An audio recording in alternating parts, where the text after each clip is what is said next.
శాంతి. July 7వ తారీఖు 2025 ప్రాతఃమురళి. ఓం శాంతి. బాబ్దాదా మధువనము. ఈరోజు మధుర మహావాక్యాలు. బాబా చెప్తున్నారు, మధురమైన పిల్లలు, మీరు చాలా రాయల్ విద్యార్థులు.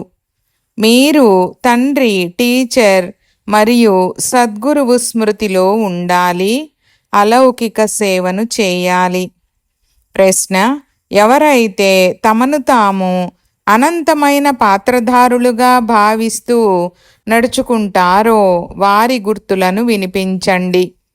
జవాబు: వారి బుద్ధిలో ఎటువంటి స్థూల లేక సూక్ష్మ దేహదారుల స్మృతి ఉండదు.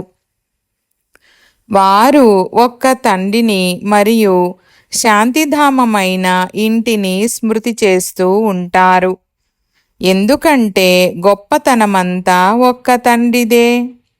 ఏ విధంగా తండ్రి మొత్తం ప్రపంచమంతటికీ సేవ చేస్తారో, పతితులను పావనంగా తయారు చేస్తారో, అలా పిల్లలు కూడా తండ్రి సమానంగా సేవాదారులుగా అవుతారు. ఓం శాంతి. మొట్టమొదటగా తండ్రి పిల్లలను అప్రమత్తం చేస్తున్నారు. ఇక్కడ కూర్చున్నప్పుడు స్వయాన్ని ఆత్మగా భావిస్తూ తండ్రి ఎదురుగా కూర్చున్నారా? మేము తండ్రి ఎదురుగా కూడా కూర్చున్నాము మరియు టీచర్ ఎదురుగా కూడా కూర్చున్నాము అన్న స్మృతిని కూడా బుద్ధిలోకి తీసుకురండి. నెంబర్ 1 విషయం ఏమిటంటే, నేను ఆత్మను, తండ్రి కూడా ఒక ఆత్మయే, అలాగే టీచర్ కూడా ఆత్మయే, గురువు కూడా ఆత్మయే. వీరంతా ఒక్కరే కదా. ఈ కొత్త విషయాన్ని మీరు వింటారు. మీరంటారు, బాబా, కల్పకల్పము మేము ఈ విషయాలను వింటాము. కావున తండ్రి చదివిస్తున్నారు మరియు ఆత్మనైన నేను ఈ ఇంద్రియాల ద్వారా వింటున్నానని బుద్ధిలో ఇది గుర్తుండాలి. ఈ జ్ఞానము ఈ సమయంలోనే పిల్లలైన మీకు లభిస్తుంది. ఉన్నతోన్నతుడైన భగవంతుని ద్వారా లభిస్తుంది. వారు సర్వాత్మలకు తండ్రి. వారు వారసత్వాన్ని ఇస్తారు. వారు ఏ జ్ఞానాన్ని ఇస్తారు? అందరి సద్గతిని చేస్తారు, అనగా ఇంటికి తీసుకొని వెళ్తారు. ఎంతమందిని తీసుకువెళ్తారు? ఈ విషయాలన్నీ మీకు తెలుసు. దోమల గుంపుల ఆత్మలన్నీ వెళ్ళవలసి ఉంటాయి. సత్యయుగములో ఒకే ఒక్క ధర్మము, పవిత్రత, సుఖము, శాంతి అన్నీ ఉంటాయి. పిల్లలైన మీకు చిత్రాల ద్వారా అర్థం చేయించడం చాలా సహజము.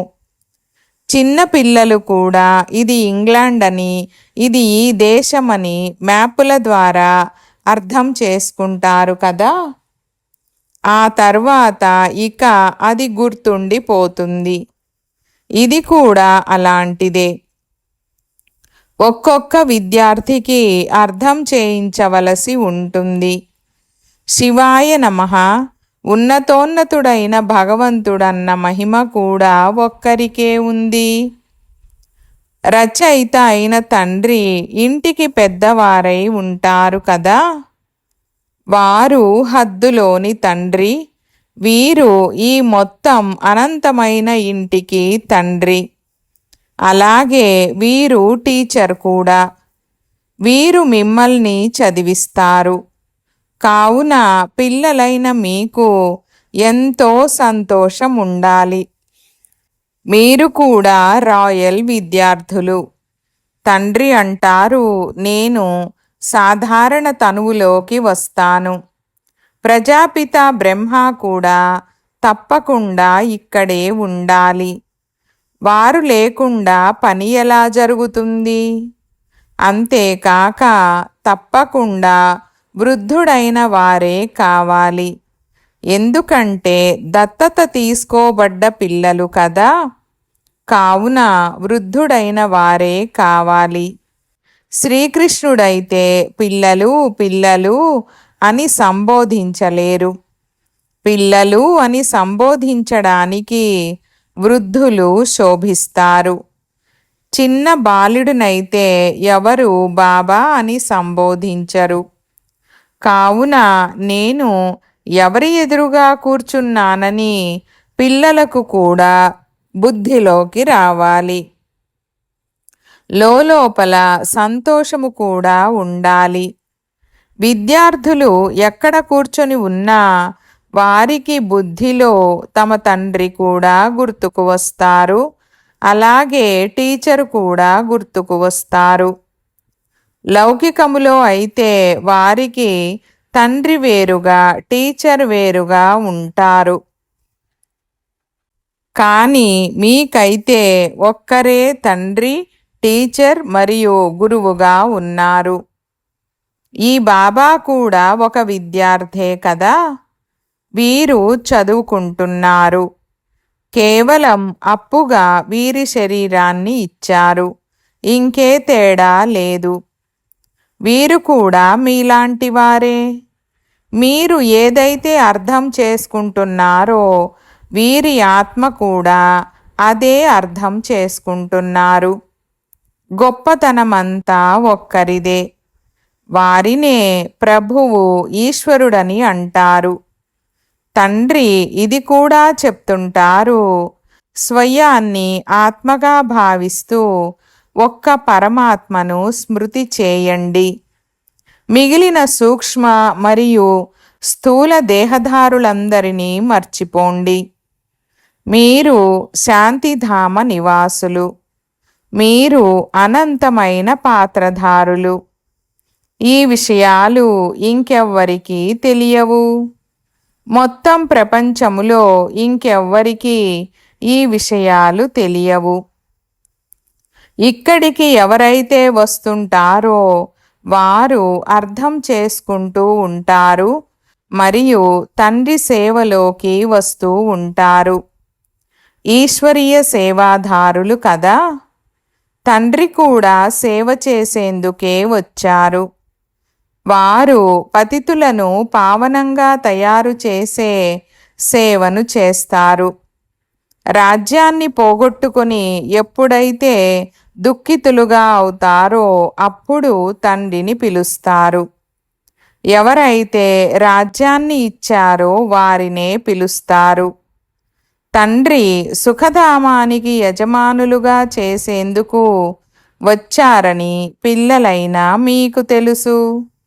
ఈ విషయము ప్రపంచములో ఇంకెవ్వరికీ తెలియదు. వాస్తవానికి భారతవాసులందరూ ఒకే ధర్మానికి చెందినవారు. ఇదే ముఖ్యమైన ధర్మము. కావున ఎప్పుడైతే ఈ ధర్మము ఉండదో అప్పుడే తండ్రి వచ్చి దీనిని స్థాపన చేస్తారు. ఎవరినైతే మొత్తం ప్రపంచమంతా అల్లా గాడ్ అని పిలుస్తుందో వారు ఇక్కడకు డ్రామానుసారముగా కల్పపూర్వము వలె వచ్చారని పిల్లలు అర్థం చేసుకుంటారు. ఇది గీతా అధ్యాయము. దీనిని తండ్రి వచ్చి స్థాపన చేస్తారు. బ్రాహ్మణులు మరియు దేవీ దేవతలన్న గాయనము కూడా ఉంది. క్షత్రియులని అనరు. బ్రాహ్మణదేవి దేవతాయ నమః అని అంటారు. ఎందుకంటే క్షత్రియులంటే ఎంతైనా 2 కళలు తగ్గిపోతాయి కదా. స్వర్గమని కొత్త ప్రపంచాన్ని అంటారు. త్రేతాను కొత్త ప్రపంచమని అనరు. మొట్టమొదట సత్యయుగములో ఉన్నది పూర్తి కొత్త ప్రపంచము. ఇది అత్యంత పాత ప్రపంచము. మళ్ళీ అత్యంత కొత్త ప్రపంచములోకి వెళ్తారు. మనం ఇప్పుడు ఆ ప్రపంచములోకి వెళ్తున్నాము. కావుననే పిల్లలంటారు, మేము నరుడి నుండి నారాయణుడిగా అవుతున్నాము అని. కథ కూడా మనము సత్యనారాయణుడిగా తయారయ్యే కథనే వింటాము. యువరాజుగా అయ్యే కథ అని అనరు. అది సత్యనారాయణుడి కథ. వారు నారాయణుణ్ణి వేరుగా భావిస్తారు. కానీ నారాయణుని జీవితగాథ ఏదీ లేదు. జ్ఞాన విషయాలైతే ఎన్నో ఉన్నాయి కదా. అందుకే 7 రోజులు ఇవ్వడం జరుగుతుంది. 7 రోజులు భట్టీలో ఉండవలసి ఉంటుంది. అలాగని భట్టీలో ఇక్కడే ఉండమని కూడా కాదు. అలాగైతే ఇక భట్టీని ఆసరాగా చేసుకొని చాలామంది వచ్చేస్తారు. చదువు అనేది ఉదయము మరియు సాయంత్రం వేళల్లో జరుగుతుంది. మధ్యాహ్నము సమయంలో వాయుమండలము అంత బాగుండదు. రాత్రి వేళలో కూడా 10 నుండి 12 గంటల వరకు అది చాలా అశుద్ధమైన సమయము. ఇక్కడ పిల్లలైన మీరు కూడా స్మృతిలో ఉంటూ సతోప్రధానంగా అయ్యేందుకు పురుషార్థము చేయవలసి ఉంటుంది. అక్కడైతే రోజంతా వ్యాపార వ్యవహారాలలో ఉంటారు. ఉద్యోగ వ్యవహారాలు చేసుకుంటూ కూడా ఇంకా మంచి ఉద్యోగాన్ని పొందేందుకు చదువుకునేవారు కూడా చాలామంది ఉంటారు. ఇక్కడ కూడా మీరు చదువుకుంటున్నారు. కావున మిమ్మల్ని చదివించే టీచర్ను కూడా గుర్తు చేసుకోవాలి. అచ్చా, తండ్రిని టీచరుగా భావించి స్మృతి చేసినా కూడా తండ్రి, టీచర్ మరియు గురువు ముగ్గురూ కలిసి గుర్తుకు వస్తారు. మీకిది చాలా సహజము. కావున వారు వెంటనే గుర్తుకు రావాలి. వీరు మనకు తండ్రి కూడా, టీచరు మరియు గురువు కూడా. తండ్రి ఉన్నతోన్నతమైన వారు. వారి నుండి మనము స్వర్గవారసత్వాన్ని తీసుకుంటున్నాము. మనము స్వర్గములోకి తప్పకుండా వెళ్తాము. స్వర్గస్థాపన తప్పకుండా జరగనున్నది. మీరు కేవలం ఉన్నత పదవిని పొందేందుకు పురుషార్థము చేస్తారు. ఇది కూడా మీకు తెలుసు. ఈ విషయము మున్ముందు మనుషులందరికీ కూడా తెలుస్తుంది. మీ శబ్దము వ్యాపిస్తూ ఉంటుంది. బ్రాహ్మణులైన మీ అలౌకిక కర్తవ్యం ఏమిటంటే శ్రీమతము ఆధారంగా అలౌకిక సేవలో తత్పరులై ఉండటము. మీరు శ్రీమతము ఆధారంగా ఎంత ఉన్నతమైన కార్యాన్ని చేస్తున్నారనేది కూడా మనుషులందరికీ తెలుస్తుంది. మీ వంటి ఈ అలౌకిక సేవను ఇంకెవ్వరూ చెయ్యలేరు. కేవలం బ్రాహ్మణ ధర్మానికి చెందిన మీరు మాత్రమే ఇటువంటి కార్యము చేస్తారు. కావున ఈ కార్యములో నిమగ్నమైపోవాలి. ఇందులోనే బిజీగా ఉండాలి. తండ్రి కూడా బిజీగా ఉంటారు కదా. మీరు రాజధానిని స్థాపన చేస్తున్నారు. అక్కడైతే పంచాయతీ వారందరూ కలిసి కేవలం పాలన చేస్తూ ఉంటారు. ఇక్కడ మీరు గుప్తవేషములో ఏమి చేస్తున్నారో చూడండి. మీరు గుప్త యోధులు, అజ్ఞాత యోధులు, అహింసాయుతమైన యోధులు. దీని అర్థము కూడా ఎవ్వరూ అర్థం చేసుకోరు. మీరు డబల్ అహింసకులైన సైన్యము. ఈ వికారాల హింసయే అన్నింటికన్నా పెద్ద హింస. అదే పతితముగా చేస్తుంది. దానిపైనే విజయము పొందాలి. భగవానువాచ కామము మహాశత్రువు. దీనిపై విజయము పొందడము ద్వారానే మీరు జగజ్జీతులుగా అవుతారు. ఈ లక్ష్మీనారాయణులు జగజ్జీతులు కదా. భారత్ ఒకప్పుడు జగజ్జీతునిగా ఉండేది. వీరు విశ్వానికి యజమానులుగా ఎలా అయ్యారు? ఇది కూడా బయటి వారెవ్వరూ అర్థం చేసుకోలేరు. ఈ విషయాన్ని అర్థం చేసుకునేందుకు బుద్ధి చాలా విశాలంగా ఉండాలి. పెద్ద పెద్ద పరీక్షల కొరకు చదివేవారికి విశాల బుద్ధి ఉంటుంది కదా. మీరు శ్రీమతము ఆధారంగా మీ రాజ్యస్థాపనను చేసుకుంటున్నారు. విశ్వములో ఒకప్పుడు శాంతి ఉండేదని, అప్పుడు ఇతర రాజ్యాలేవీ లేవని మీరు ఎవరికైనా అర్థం చేయించవచ్చు. స్వర్గములో అశాంతి ఉండజాలదు. ఆ స్వర్గాన్ని భగవంతుని పూదోట అని అంటారు. అక్కడ కేవలం పూలతోట మాత్రమే ఉండదు కదా, మనుషులు కూడా కావాలి కదా. మనము స్వర్గానికి యజమానులుగా అవుతున్నామని ఇప్పుడు పిల్లలైన మీకు తెలుసు. పిల్లలైన మీకు ఎంత నష ఉండాలి. అంతేకాక ఉన్నతమైన భావాలు ఉండాలి. మీరు బాహ్య సుఖాలేవి కోరుకోరు. ఈ సమయంలో మీరు పూర్తిగా సింపుల్గా ఉండాలి.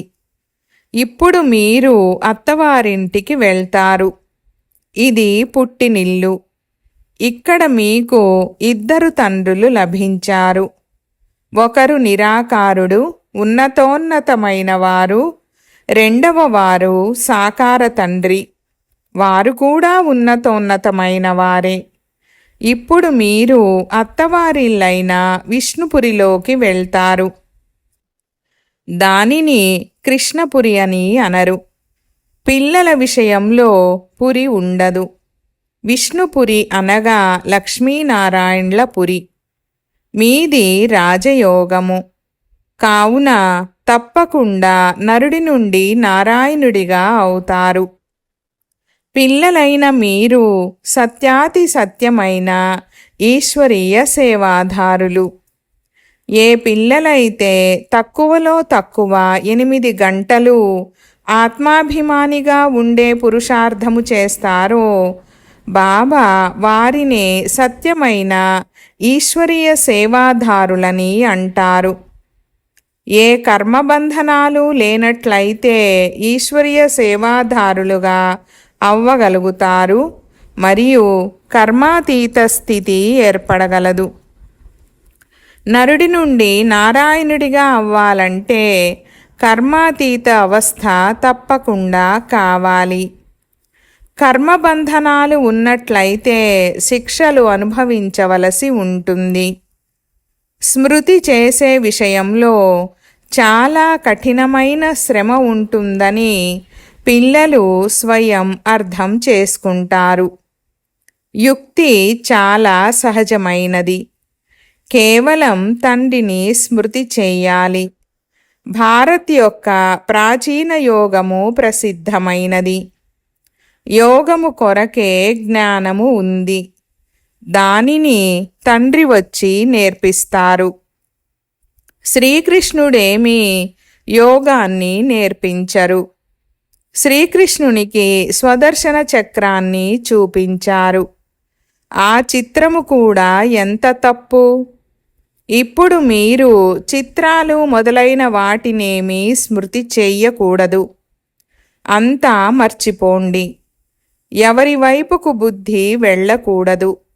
లైన్ క్లియర్గా ఉండాలి. ఇది చదువుకునే సమయము. ప్రపంచాన్ని మరచి స్వయాన్ని ఆత్మగా భావిస్తూ తండ్రిని స్మృతి చెయ్యాలి. అప్పుడే పాపాలు నాశనమవుతాయి. తండ్రి అంటారు, మొట్టమొదట మీరు అశరీరిగా వచ్చారు, మళ్ళీ తిరిగి వెళ్ళాలి. మీరు ఆల్రౌండర్లు. వారు హద్దులోని పాత్రధారులు. మీరు అనంతమైన పాత్రధారులు. మేము అనేకసార్లు పాత్రను అభినయించామని ఇప్పుడు మీరు అర్థం చేసుకుంటారు. అనేకసార్లు మీరు అనంతమైన యజమానులుగా అవుతారు. ఈ అనంతమైన నాటకములో మళ్ళీ చిన్న చిన్న నాటకాలు కూడా అనేకసార్లు జరుగుతూ ఉంటాయి. సత్యయుగము నుండి కలియుగము వరకు ఏదైతే జరిగిందో అది రిపీట్ అవుతూ ఉంటుంది. పైనుండి మొదలుకొని క్రింది వరకు అంతా మీ బుద్ధిలో ఉంది. మూలవతనము, సూక్ష్మవతనము మరియు సృష్టి చక్రము అంతే. ఇతర ఏ ధామముతోనూ మీకు పని లేదు. మీ ధర్మము చాలా సుఖాన్నిచ్చే ధర్మము. వారి సమయము ఎప్పుడైతే వస్తుందో అప్పుడు వారు వస్తారు. నెంబరు వారుగా ఏ విధముగా అయితే వచ్చారో అలాగే మళ్ళీ వెళ్తారు. మనము ఇతర ధర్మాలను గురించి ఏమని వర్ణిస్తాము? మీకు కేవలం ఒక్క తండ్రి స్మృతి మాత్రమే ఉండాలి. చిత్రాలు మొదలైన వాటినన్నింటినీ మరచి ఒక్క తండ్రినే స్మృతి చెయ్యాలి. బ్రహ్మ, విష్ణు, శంకరులను కూడా కాదు, కేవలం ఒక్కరినే స్మృతి చెయ్యాలి. వారు పరమాత్మ లింగరూపుడని భావిస్తారు. వాస్తవానికి లింగ సమానముగా ఏ వస్తువైనా ఎలా ఉండగలదు? వారు జ్ఞానాన్ని ఎలా వినిపిస్తారు? ప్రేరణ ద్వారా లౌడ్ స్పీకర్ని పెట్టి అందులో నుండి మీకు వినిపిస్తారా? ప్రేరణ ద్వారా ఏమీ జరగదు. శంకరుణ్ణి ప్రేరేపిస్తారని కూడా కాదు. ఇవన్నీ డ్రామాలో ముందు నుండే నిశ్చితమై ఉన్నాయి. వినాశనమైతే జరగవలసిందే. ఏ విధంగా ఆత్మలైన మీరు శరీరము ద్వారా మాట్లాడతారో అలాగే పరమాత్మ కూడా పిల్లలైన మీతో మాట్లాడతారు. వారి పాత్రే దివ్యమైనది, అలౌకికమైనది. పతితులను పావనంగా తయారు చేసేది ఒక్క తండ్రే. వారంటారు, నా పాత్ర అందరికంటే అతీతమైనది. కల్పపూర్వము ఎవరైతే వచ్చారో వారే వస్తూ ఉంటారు. ఏదైతే గతించిపోయిందో అదంతా డ్రామా. ఇందులో కొద్దిగా కూడా తేడా ఉండదు. ఆపై పురుషార్థము గురించి ఆలోచన పెట్టుకోవాలి. డ్రామానుసారంగా నా పురుషార్థము తక్కువగా ఉంటుందని భావించకండి. అలాగైతే పదవి కూడా చాలా తక్కువైపోతుంది. పురుషార్థాన్ని తీవ్రము చేయాలి. డ్రామాపై వదిలివేయకూడదు. మీ చార్టును చూసుకుంటూ ఉండండి, పెంచుకుంటూ ఉండండి. మా చార్టు పెరుగుతూ ఉంది కదా, తగ్గిపోవడం లేదు కదా అని నోట్ చేసుకుంటూ ఉండండి. చాలా అప్రమత్తముగా ఉండాలి. ఇక్కడ మీది బ్రాహ్మణుల సాంగత్యము, బయట అంతా చెడు సాంగత్యము ఉంది. వారంతా తప్పుడు మాటలనే వినిపిస్తారు. ఇప్పుడు తండ్రి మిమ్మల్ని చెడు సాంగత్యం నుండి బయటకు తీస్తారు. మనుషులు చెడు సాంగత్యంలోకి వచ్చి తమ జీవన పద్ధతిని, నడవడికను, తమ వేషధారణ మొదలైన వాటినన్నింటినీ మార్చేసుకున్నారు. దేశాన్ని, వేషాన్ని మార్చేసుకున్నారు. ఇది కూడా తమ ధర్మాన్ని అవమానపరిచినట్లే. తమ జుట్టును ఎలా ఎలా తయారు చేసుకుంటారో చూడండి. దేహాభిమానము ఉంటుంది. కేవలం తమ జుట్టును రకరకాలుగా తయారు చేసుకునేందుకు 100-150 రూపాయలు ఇస్తారు. దీనినే అతి దేహాభిమానమని అంటారు. అటువంటి వారు ఎప్పుడూ జ్ఞానాన్ని తీసుకోలేరు. బాబా అంటారు, పూర్తిగా సింపుల్గా ఉండండి. ఖరీదైన చీరను కట్టుకున్న దేహాభిమానము వస్తుంది. దేహాభిమానాన్ని సమాప్తం చేసుకునేందుకు అన్నింటినీ సాధారణంగా చేసుకోవాలి. మంచి ఖరీదైన వస్తువు దేహాభిమానములోకి తీసుకువస్తుంది. మీరు ఈ సమయంలో వనవాసములో ఉన్నారు కదా. ప్రతి వస్తువు నుండి మోహాన్ని తొలగించాలి. చాలా సాధారణంగా ఉండాలి. వివాహాలు మొదలైన కార్యాలకు రంగు బట్టలను ధరించి వెళ్ళండి. అక్కడ సంబంధాన్ని నిలబెట్టుకునేందుకు, బాధ్యతను నెరవేర్చుకునేందుకు అలా ధరించండి. మళ్ళీ ఇంటికి వచ్చి వాటిని మార్చుకోండి. మీరైతే వాణికి అతీతముగా వెళ్ళాలి. వానప్రస్థులు శ్వేతవస్త్రాలను ధరించి ఉంటారు. మీలోని చిన్న పెద్ద ప్రతి ఒక్కరూ వానప్రస్థులే. చిన్న పిల్లలకు కూడా శివబాబా స్మృతినే కలిగించాలి. ఇందులోనే కళ్యాణముంది. ఇప్పుడిక మనము శివబాబా వద్దకు వెళ్ళిపోవాలి. అచ్చా మీఠే మీఠే సికీలధే బచ్చోం ప్రతి मात पिता बाप दादा का याद प्यार और गुड मॉर्निंग। रूहानी बाप की रूहानी बच्चों को नमस्ते। हम रूहानी बच्चों की रूहानी बाप दादा को याद प्यार गुड मॉर्निंग और నమస్తే నమస్తే బాబా నమస్తే. ధారణ కొరకు ముఖ్య సారము. 1వ పాయింట్. నా ఏ నడవడిక దేహాభిమానముతో కూడినదిగా ఉండకూడదని సదా ధ్యానము ఉండాలి. చాలా సాధారణంగా ఉండాలి. ఏ వస్తువు పట్ల మమకారము పెట్టుకోకూడదు. చెడు సాంగత్యము నుండి స్వయాన్ని సంభాళించుకోవాలి. 2వ పాయింట్.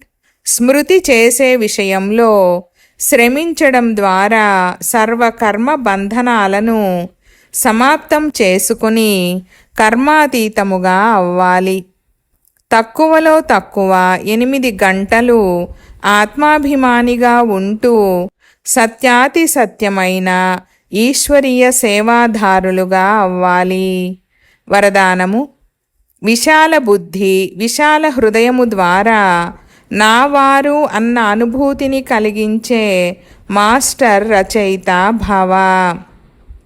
వివరణ. మాస్టర్ రచయిత యొక్క మొదటి రచన ఈ దేహము. ఎవరైతే ఈ దేహము యొక్క యజమాని స్థితిలో సంపూర్ణ సఫలతను ప్రాప్తి చేసుకుంటారో వారు తమ స్నేహము మరియు సంపర్కము ద్వారా సర్వులకు వీరు నావారు అన్న అనుభవాన్ని కలిగిస్తారు. అటువంటి ఆత్మ యొక్క సంపర్కము ద్వారా సుఖము, దాతాతనము, శాంతి, ప్రేమ, ఆనందము, సహయోగము, ధైర్యము, ఉత్సాహము, ఉల్లాసము ఇలా ఏదో ఒక విశేషత అనుభూతి అవుతుంది. అటువంటి వారినే విశాల బుద్ధి విశాల హృదయము కలవారని అంటారు. స్లోగన్. ఉల్లాస ఉత్సాహాలనే రెక్కల ద్వారా సదా ఎగిరే కళ యొక్క అనుభూతిని చేస్తూ వెళ్ళండి. ఈరోజు అవ్యక్త ఇషారా పాయింట్. సంకల్పాల శక్తిని జమ చేసుకొని శ్రేష్టమైన సేవకు నిమిత్తులుగా అవ్వండి. స్వయాన్ని శ్రేష్ట సంకల్పాలతో సంపన్నముగా చేసుకునేందుకు ట్రస్టీగా అయి ఉండండి. ట్రస్టీగా అవ్వడం అనగా డబల్ లైట్ ఫరిష్తాగా అవ్వడము.